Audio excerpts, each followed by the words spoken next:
This week's Torah portion is Vayeshev, and in it we read about the story of Yosef's life. He was thrown into a pit. He was sold to the Ishmaelites. He was thrown into an Egyptian jail. Things weren't going too good for Yosef.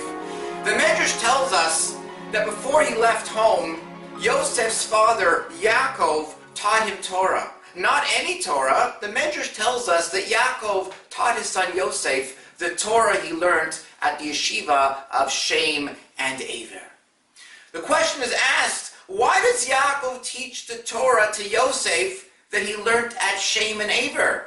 Yakov learned Torah from his father, the great Yitzchak.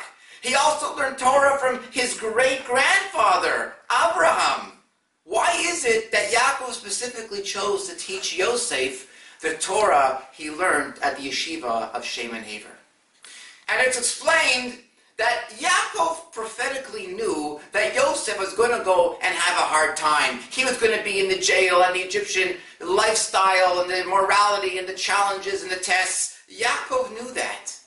And Shem and Eber are two people who were able to survive in very hostile environments. Shem lived in the generation of Noah and the flood. Shem knew what it means to live with immoral people but still remain faithful, still remain observant.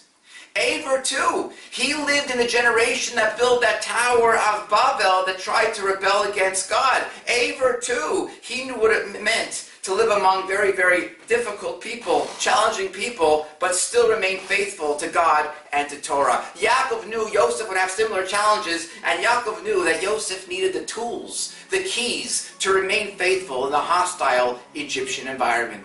And so it was. Yosef is called Yosef HaTzadik. He remained righteous his entire life, even though he grew up in the immoral society of Egypt. Many of us, we go out and work in the real world. We're among all kinds of sights and sounds and influences that aren't very healthy. We have to remember the Torah of Shem and Eber. We have to remember to always be faithful, to always remain strong and devoted to the Torah, no matter what kind of environment we find ourselves in.